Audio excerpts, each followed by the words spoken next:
우리 마가복음 나누고 있죠. 마가복음, 마가가 예수님의 생애와 행적을 기록한 성경이죠. 당시의 핍박과 또 고난 가운데 있는 성도들에게 소망을 주기 위해 이 마가복음을 썼어요. 하나님의 아들이신 예수님께서 우리 가운데 오셨다. 우리를 구원하시기 위해 오셨다. 여러분, 이것이 우리에게도 소망인 줄 믿습니다. 그래서 우리가 마가복음의 이 시작의 내용들, 세례 요한이 회개의 세례를 전파하고 예수님이 세례 받으시고 광야에서 사탄의 시험을 이기시고 또 예수님이 갈릴리에서 제자들을 부르시고 또 지난주에는 가버나움에 가셔서 회당에서 말씀을 전하시고 또 귀신을 쫓아내신 것에 대해서 우리가 나누었습니다. 여러분 다 기억하시죠? 자, 오늘은 이제 계속 이어지는 부분, 어떤 내용으로 이어지는지 계속 말씀을 나누면 좋겠는데요. 우리 29절 30절 보시면 예수님께서 그렇게 회당에서 말씀도 전하시고 귀신도 쫓아내시고 이제 회당에서 나오셔서 야고보와 요한과 함께 시몬과 안드레의 집에 가셨다, 이렇게 얘기를 합니다. 그러니까 이제 시몬, 우리가 잘 아는 이 베드로, 그리고 형제 안드레 집에 들어가셨는데요. 들어가 보니까 어떤 일이 일어나는가? 이 시몬의 장모가 열병으로 누워 있었다, 이렇게 얘기를 합니다. 아파서 누워 있어서 사람들이 이제 예수님께 이 여자에 대해서 이제 여짜온대, 그러니까 도움을 요청했던 것으로 보입니다.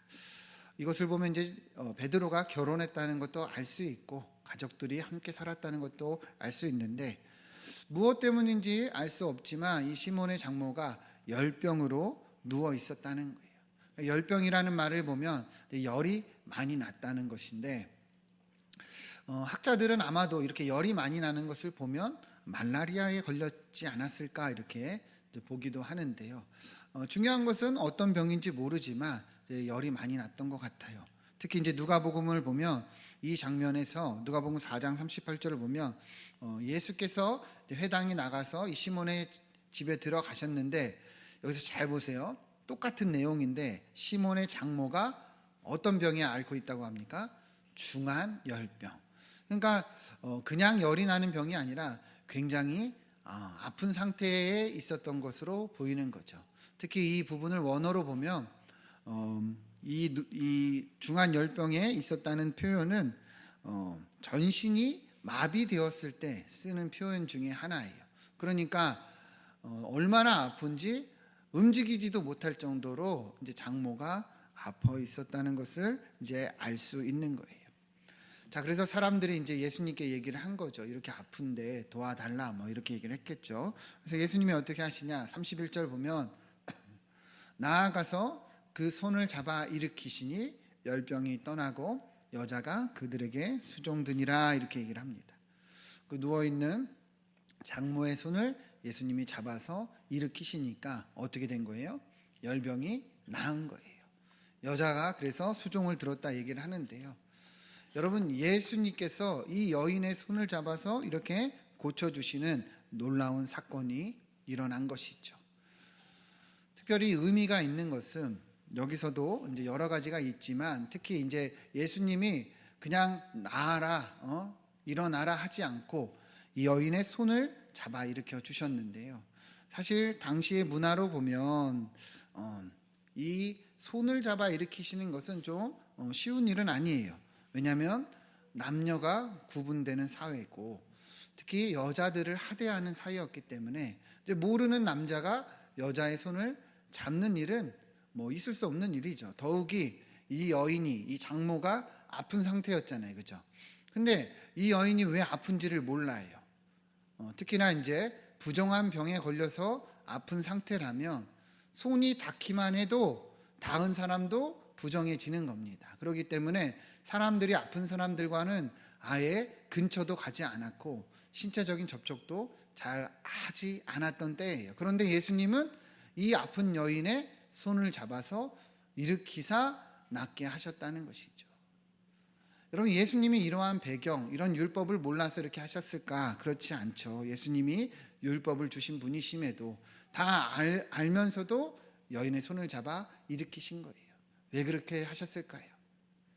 이 여인의 상태를, 이 여인의 상황을 주님은 어루만지시는 것이고 동정하시는 것이고, 나아가서 주님이 하시는 일을 보여주시는 거예요. 주님이 하시는 일은 무엇입니까?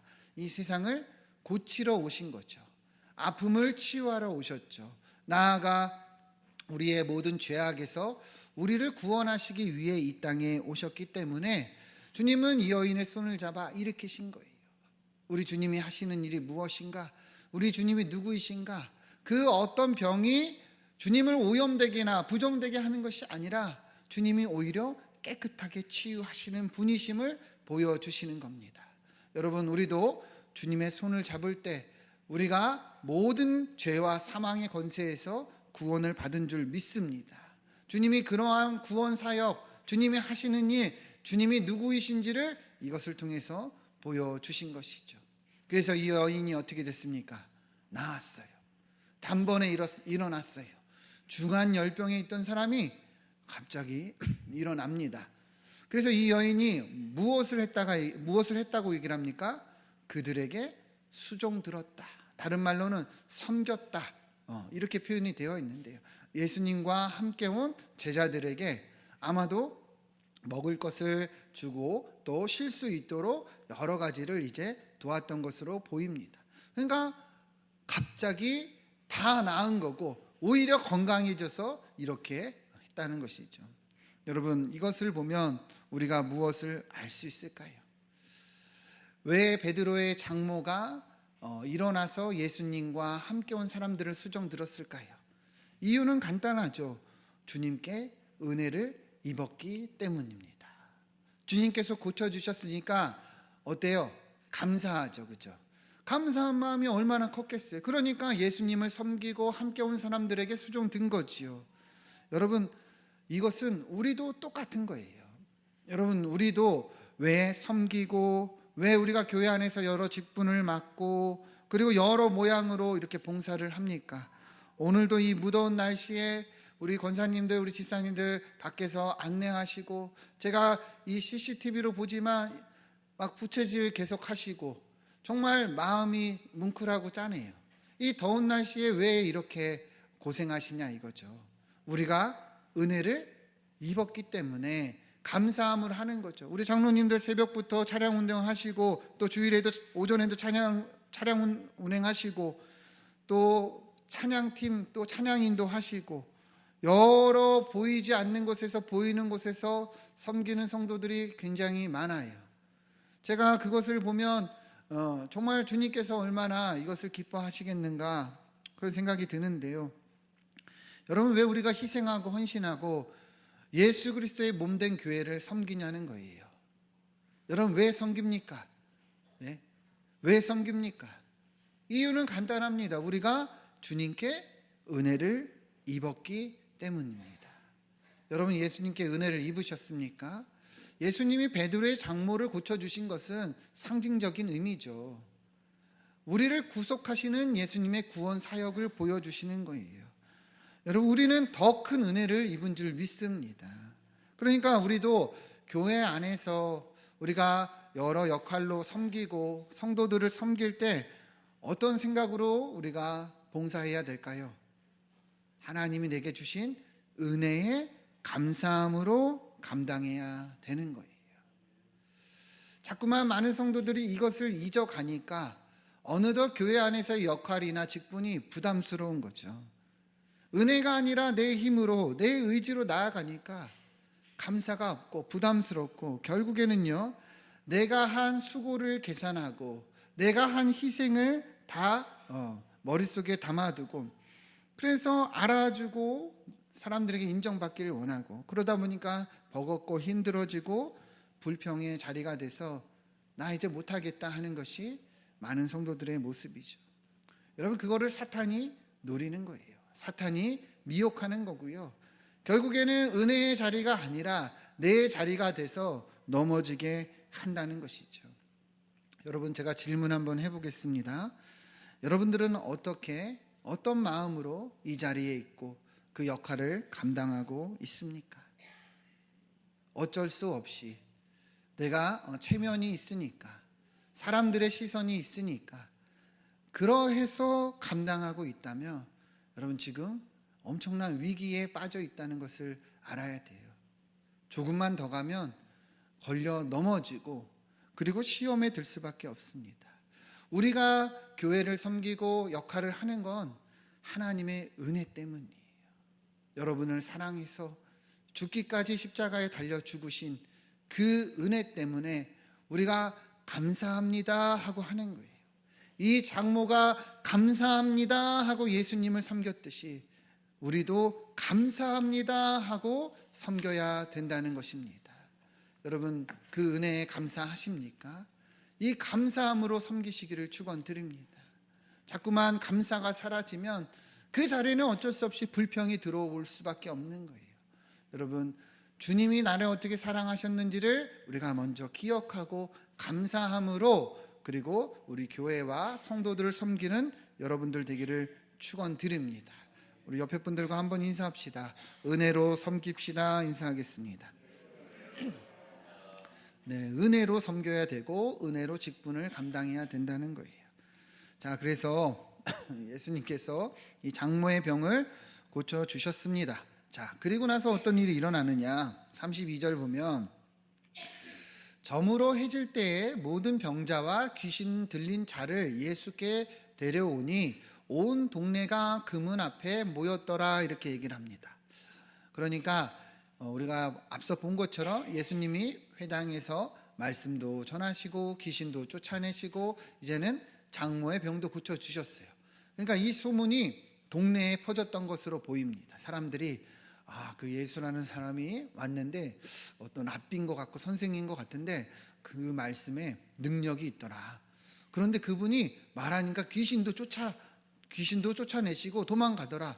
근데 오늘은 이 장모가 아주 아팠는데 예수님이 손잡아 주시니까 완전히 나았어. 이런 소문이 퍼졌던 것이죠. 그래서 사람들이 어떤 거예요? 온 동네가 이 지금 예수님이 계시는 베드로의 집 앞에 모여 있는 거예요. 그런데 재밌는 부분이 있는데요. 이 32절을 보면 저물어 해질 때에 이렇게 사람들이 모였다 이렇게 얘기를 합니다. 여러분 한번 생각을 해보세요. 소문이 퍼졌을 거예요, 그죠? 그러면 소문을 듣는 사람들의 이 시간이나 때는 대부분이 어떻겠어요? 각기 달랐겠죠. 네. 장모의 집에서 가까운 사람들은 바로 들었을 것이고 좀 멀리 산 사람들은 늦게 들었겠죠. 그런데 중요한 거는 그 사람들이 약속이나 한 듯이 이 해질 때에 여기서 모여 있다는 거죠. 여러분 사실 이 소문을 들었다면 내가 아픈 상태고 내 가족이 귀신 들린 상태면 듣자마자 어떻게 하는 게 맞아요? 바로 찾아오는 게 맞죠. 근데 그렇지가 않고 이렇게 약속이나 한 듯이 해가 지기를 마치 기다렸던 듯이 이 문 앞에 모여 있다는 것이죠. 이러한 이유가 있어요. 왜 그러냐면 당시의 유대인들은 안식일을 거룩히 지켰잖아요. 근데 안식일의 개념이 금요일 해질 때부터 토요일 해질 때까지예요. 그러니까 금요일 해가 지면 안식일이 시작되고 토요일 해가 지면 안식일이 끝난 거죠. 그러니까 해질 때에 이 사람들이 모여 있는 것은 안식일이 끝나기를 기다렸다가 예수님을 만나고자 한 거예요. 왜 그러냐면 유대인들은 안식일에 아무것도 하면 안 된다고 생각을 했어요. 심지어 병을 고치는 일조차도 안식일을 범하는 것이라 여겼기 때문에 이렇게 듣기는 다 들었지만 이렇게 안식일이 끝날 때까지 기다렸다가 모인 거죠. 그러면 여러분 질문을 한번 해볼게요. 그러한 통념이고 그렇게 안식일을 지켜야 한다면 지금 예수님은 어떤 거예요? 이미 안식일에 회당에서 귀신도 쫓아내셨고 이미 안식일에 장모의 병도 고쳐주셨는데 그러면 여러분 예수님이 안식일을 범한 거예요? 범하지 않은 것이죠. 그죠? 상식적으로. 근데 왜 예수님이 이렇게 행하셨는데 많은 사람들이 그렇게 생각을 하고 있느냐? 그러니까 이 안식일에 대한 이해가 다른 거죠. 여러분 예수님은 안식일을 주신 하나님이세요. 그죠? 안식일의 주인이라고까지 말씀하셨습니다. 그러니까 이 안식일을 범할 수도 없는 분이고 안식일에 대한 이해도 분명히 알고 계신 분이신데 많은 유대인들은 그렇지가 않았다는 거예요. 유대인들에 대한 안식일의 이해는 무조건 하면 안 된다요. 해야 될 것은 그날을 아무것도 하지 말고 거룩히 지켜야 된다, 이러한 개념만 가지고 있었어요. 그래서 나중에 보면 이 안식일에 대한 이해 때문에 예수님과 율법 학자들의 충돌도 일어나지만 중요한 것은 이 유대인들은 안식일은 하면 안 된다, 이렇게만 생각을 했다는 것이죠. 그게 지키는 것이라 착각을 한 거예요. 그러나 예수님은 이 안식일에 어떤 거예요? 귀신도 쫓아내셔서 정말 귀신에 붙들려 있는 그 불쌍한 사람을 고쳐주시고 병을 고쳐주셔서 이 병 때문에 고통당하는 그 불쌍한 여인의 삶을 회복시켜 주시고, 그러니까 이 안식일을 지키는 것이 무엇이냐, 안식일의 참된 의미가 무엇이냐, 바로 하나님을 기쁘시게 하는 일들을 하는 것이다 보여주신 거예요. 이해가 되십니까? 안식일에는 아무것도 하면 안 된다가 아니라, 안식일을 지키는 것은 하면 안 된다가 아니라 하나님이 기뻐하시는 일을 해야 되는 것임을 분명하게 보여주신 것이에요. 이해가 되십니까? 그러니까 안식일을 진짜 지키는 것은요, 정말 주님이 기뻐하시는 그 선을 행하는 것에 있다는 것을 보여주신 거죠. 제가 예전에 어릴 적에 기억을 해보면 그 보수적인 여러 교회들 가운데서 이 주일을 안식일처럼 지켜야 된다고 말하던 때도 있었어요. 그런 여러 교회들이 있었어요. 그래서 주일에 뭘 사 먹으면 안 되고, 주일에 뭐 옷을 사 입거나 뭐 돈을 쓰는 일을 하면 안 된다, 제가 많은 교회에서 들었는데요. 여러분, 사실 이 주일이 안식일도 아니지만 안식일처럼 생각을 해도 그 의미를 잘못 이해했던 것이죠. 돈을 쓰면 된다 안 된다가 아니라 하나님을 기쁘시게 하는 일을 행하면 되는 거예요. 그렇죠? 이해가 되십니까? 지난주에 오후 예배 때 우리 주문수 선교사님 오셔서 말씀 전해 주셨죠. 그래서 저도 참 많은 은혜를 입었는데요. 이제 다 가시고 제가 물었어요. 선교사님, 뭘 드시고 싶으세요? 그랬더니 곰곰이 생각하시다가 생선을 먹고 싶대요. 왜 생선이 드시고 싶으세요? 그랬더니 필리핀에는 고기는 많은데 생선이 없대요. 그래서 자기는 고기보단 생선파래요. 그래서 저는 사실 생선 안 좋아하거든요. 그래서 생선이 어디서 파는지도 몰라요. 이 주변에 생선집이 있나? 그래서 이제 검색을 해보니까 없어요. 그래서 청라에 하나 있길래 그래서 가서 청라에 가서 이제 사드렸어요. 얼마나 정말 맛있게 드시는지 제가 그걸 보면서 그 빼쩍 마르셨는데도 너무 맛있게 드시더라고요. 그러면서 너무 고맙다 그러는 거예요. 이제 그날 이제 출국하셨잖아요. 자기가 이제 이거를 먹었기 때문에 이제 출국하면서도 뭔가 이제 마음에 뭔가 이렇게 이제 여한이 없다는 거예요. 생선구이를 그 며칠 동안 그 이제 있으면서도 별로 못 드셨나 봐요.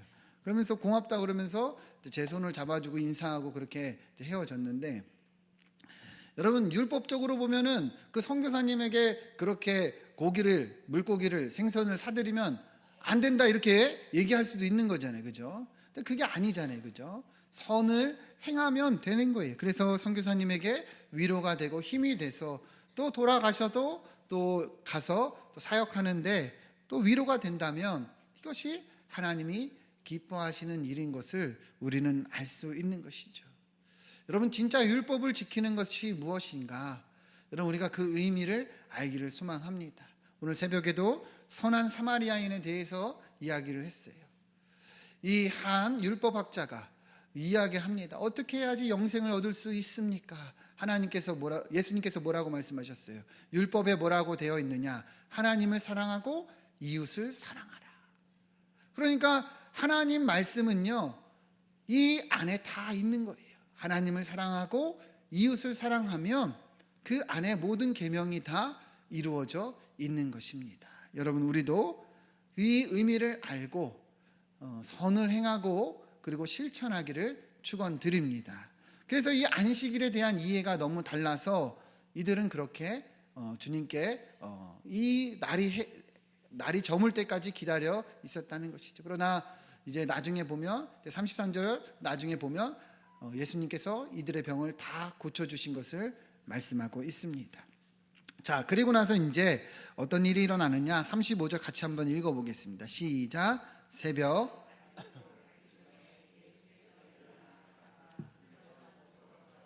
거기서 기도하시더니. 아멘. 자, 이제 하루가 지났어요. 예수님이 이제 아픈 사람들을 다 고쳐주시고, 이제 아침에 새벽에 아직도 밝기 전에 예수님은 어떻게 하셨습니까? 일어나 나가서 한적한 곳에 가서 기도를 하셨습니다. 여러분 한번 생각을 해보세요. 예수님께서 지금 얼마나 많은 사역을 하셨습니까? 그죠? 얼마나 많은 사람들을 고쳐주시고 낫게 하셨어요? 제가 볼 때는 온 동네 사람들이 모였으니까 그들을 고쳐주시고 그들을 만나셨을 때 얼마나 많은 에너지를 쓰시고 얼마나 많은 그런 이제 힘을 쏟았는지 그냥 그려집니다. 그러면 예수님이 피곤하셨을까요? 안 피곤하셨을까요? 엄청 피곤하셨을 거예요. 그런데도 주님은 이 새벽에 일어나 한적한 곳에 가서 기도를 하셨다는 것이죠. 몸이 얼마나 고단하고 피곤하셨을 때인데도 불구하고 이렇게 기도를 하셨다는 것은, 여러분 이것이 무엇을 의미하는 거예요? 기도가 얼마나 중요한지를 알 수 있는 것이죠. 주님은 이 기도가 얼마나 중요한지 이처럼 고단한 몸 가운데서도 바쁜 사역 가운데서도 일어나 이렇게 기도를 하고 계셨다는 것이죠. 여러분 이 기도의 중요성 우리가 아무리 강조해도 부족함이 없죠. 마가복음 9장 28절부터 보면 제자들이 귀신 들린 한 아이를 쫓아내질 못했어요. 그래서 그 부모가 예수님께 그 아이를 데리고 와서 말합니다.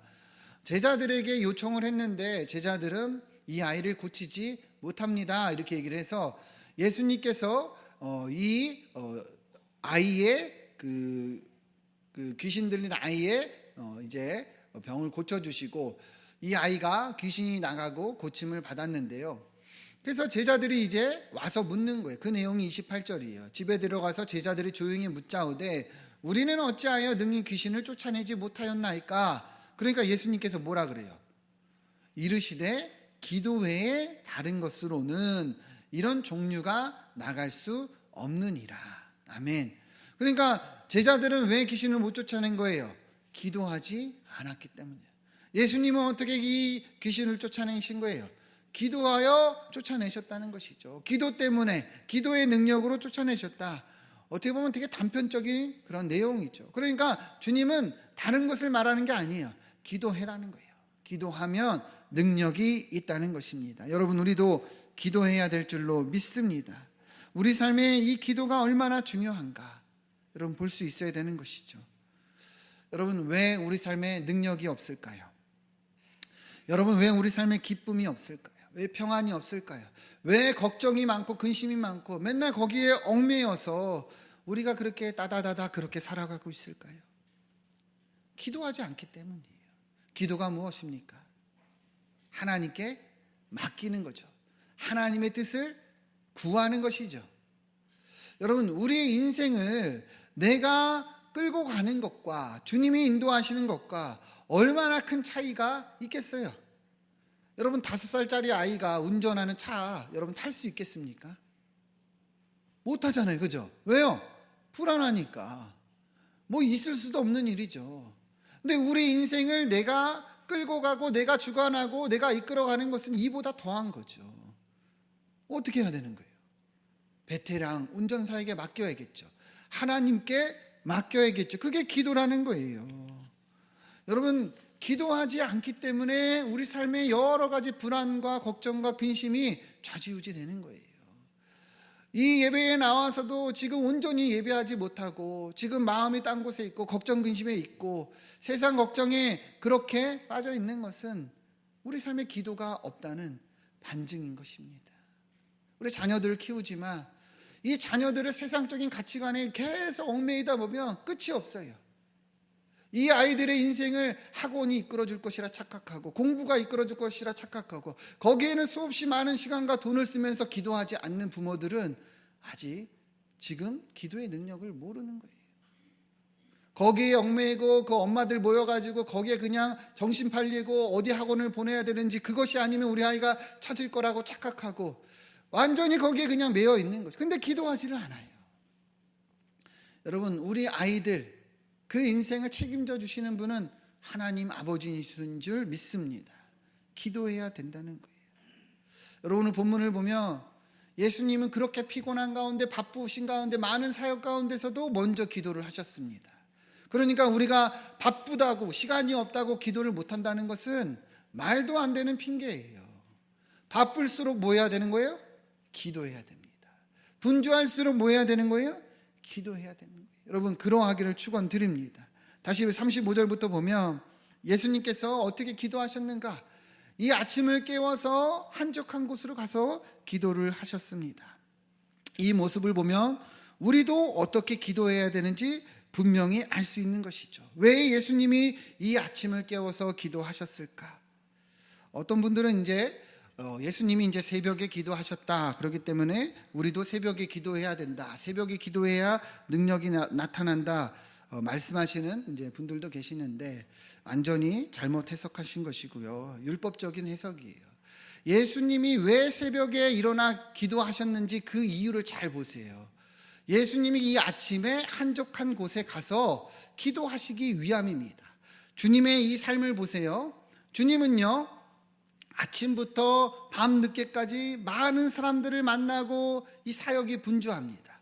그러다 보니까 주님께서 홀로 기도할 수 있는 시간이 없는 거예요. 그러니까 주님은 이 시간을 내어서 기도하신 거죠. 여러분, 만약에 새벽에 기도해야지 능력이 나타난다 이렇게 얘기할 거면 이 새벽에 예수님이 제자들 다 깨워가지고 가서 통성기도 했을 거예요. 그런 게 아니라 주님은 하나님과 독대할 수 있는 시간을 택하신 것인데 이 시간을 택하신 거예요. 이해가 되십니까? 그러니까 우리도 어떻게 기도를 해야 되느냐? 이것이 아침이든 점심이든 저녁이든 밤이든 새벽이든 여러분들이 주님과 독대할 수 있는 시간을 정하시고 장소를 정하셔서 하나님과 기도를 하는 이 친밀한 시간을 가지는 것이 중요하다는 거예요. 시간과 장소 중요하지 않아요. 우리는 다 각기 다른 일정, 다른 삶을 살고 있기 때문이죠. 그러나 중요한 것은 기도해야 된다는 것입니다. 우리가 한적한 곳에서 예수님께서 그렇게 이 사람들의 방해 없이 기도하신 것처럼 우리도 기도해야 된다는 거예요. 그래서 37절 보면 예수님이 이렇게 기도하고 있을 때 또 어떤 거예요? 제자들이 와서 사람들이 주님을 찾습니다. 이 시간조차도 없어가지고 또 이 사역의 자리로 가셨다는 것을 알 수 있는 것이죠. 여러분들도 이 시간을 정하시고 주님과 만나는 이 기도의 시간을 가지시고 주님과의 친밀함을 누리시기를 축원드립니다. 기도가 얼마나 중요한가? 주님은 이렇게 기도를 하셨다는 거예요. 예수님도 이렇게 기도하셨는데 여러분, 우리도 기도해야 되지 않겠습니까? 한번 생각해 보세요. 나는 언제 주님과 독대할 수 있는가? 나는 언제 이렇게 한적한 시간을 만들어서 주님과 기도할 수 있겠는가? 여러분, 그것을 스스로 정하셔서 기도해야 된다는 것입니다. 그런데 본 것처럼 우리가 이 기도의 중요성은 다른 것에 있지 않아요. 예배도 그렇고 기도도 그렇지만 하나님과 만나는 시간이죠. 그죠? 하나님과 독대하는 시간이고 하나님과 친밀함을 누리는 시간입니다. 그런데 한국교회의 잘못된 것 중에 하나가 뭐냐면 이 하나님과 만나면 만나고 친밀해지면 친밀해질수록 기도를 많이 하고 예배를 많이 할수록 어떻게 돼야 됩니까? 예수님과 가까워지고 주님을 닮아가야 되는데 많은 사람들이 이것을 신앙의 척도로 그렇게 자기 의로 삼는 경우들이 많아요. 그래서 기도를 많이 참여하는 사람이, 예배를 안 빠지는 사람이 다른 사람을 이것으로 판단할 때가 너무도 많다는 거예요. 제가 많은 목회자들을 만나고 또 사역을 하면서 수없이 듣고 경험한 이야기입니다. 여러분, 예배와 기도는 우리 신앙의 기준이나 척도로 우리가 삼으려고 하나님이 하라는 게 아니라 주님과 가까워지기 위해서, 은혜를 경험하기 위해서, 하나님의 뜻을 알고 실천하기 위해서 주님이 우리에게 주신 축복의 통로입니다. 이 예배와 기도는 너무도 중요해요. 아무리 강조해도 지나침이 없습니다. 그러나 예배하면 할수록, 기도하면 할수록 어떻게 되는 거예요? 주님의 뜻을 알고 닮아가야 되는 것이죠. 사도 바울이 어땠습니까? 자신의 이 생애의 마지막에 나는 죄인 중에 괴수라 말했어요. 주님과 가까워지면 가까워질수록 자신의 부족함, 연약함을 너무도 철저히 보고 느꼈기 때문이죠. 여러분, 이 신앙의 연륜이 쌓이면 쌓일수록 주님의 뜻을 알면 할수록 예배의 자리, 기도의 자리가 채워지면 채워질수록 우리도 이러한 모습이 되기를 축원드립니다. 그래서 어렵고 연약하고 예배에 나오지 못하고 기도하지 못하는 성도들을 위해서 기도해주고 격려해주고 세워주고 사랑해주면 그 사람들도 더 예배의 자리로, 기도의 자리로 나아올 수 있다는 거예요. 여러분, 이 기도의 중요성과 이 기도의 의미를 알고 우리도 그러하길 소망합니다. 38절 39절 보면 이르시되 우리가 다른 가까운 마을들로 가자. 거기서도 전도하리니 내가 이를 위하여 왔노라 하시고 이렇게 얘기를 합니다. 예수님은 이제 많은 사람들을 만나서 우리 다른 마을로 가자 이렇게 얘기를 한 거예요. 거기서 뭘 하자 말씀하십니까? 전도하자. 예수님은 뭘 위해서 왔다는 거예요? 전도를 위해서 왔다는 것이죠. 여러분, 우리가 이렇게 예배드리면서 말씀을 알면서 뭘 느낄 수 있습니까? 아, 주님이 전도하러 오셨구나, 이를 위해 오셨구나. 그럼 우리도 뭘 느껴야 되는 거예요? 전도해야 됐구나, 느껴야 된다는 것이죠. 이게 예배의 중요성이고, 그러니까 기도해야 되는 거예요. 예수님은 이렇게 전도를 위해 오셨고 전도하시기 위해서 이렇게 한적한 곳에 가셔서 열심히 기도했다는 거예요. 여러분, 우리도 전도하시기를 축원드립니다. 대신자들 다 작정하시고 기도하세요. 기도하면 하나님께서 응답해 주실 줄 믿습니다. 그래서 그들이 온 갈릴리로 다니며 전도하고 귀신들을 내쫓았다 얘기를 합니다. 우리가 전하고 우리가 기도할 때 이 사망의 권세, 귀신의 권세에 사로잡힌 사람들이 주님께 돌아올 줄 믿습니다. 대신자 작정 많은 분들이 해주셨는데요. 여러분, 이제 한 번 하고 끝이 아니라 이제 다음 주면 이제 9월 달이잖아요. 아니, 8월 달이 9월 달이죠. 9월 달이잖아요. 9월 달에 또 새롭게 또 작정하세요. 한 명씩 더 하시고, 그래서 또 같이 기도하고 그렇게 우리가 전하면 좋겠습니다. 아직 쓰시지 않는 분들 제가 모를 것 같죠? 다 알아요. 맨날 아침마다 보기 때문에 안 쓰신 분들 제가 다 알아요. 네. 여러분들에게 이렇게 부담 드리는 거는 주님이 명령하셨기 때문입니다. 여러분들 힘들게 해서 신앙생활 어렵게 하려고 하는 게 아니라 우리가 주님의 뜻을 따라 행할 때 진짜 축복이 임하기 때문이에요. 여러분, 오늘 우리가 여러 가지 내용을 나누었죠. 네, 여러 가지 내용을 나누었습니다. 특별히 우리가 무엇을 위해서 나아가야 하는가, 주님이 전도를 위해서 이 땅에 오셨다고 말하시고 또 기도하신 것처럼 우리도 그렇게 받은 은혜로 전하고 또 기도하여 우리를 통해 하나님 나라가 확장되기를 축원드립니다. 기도하겠습니다.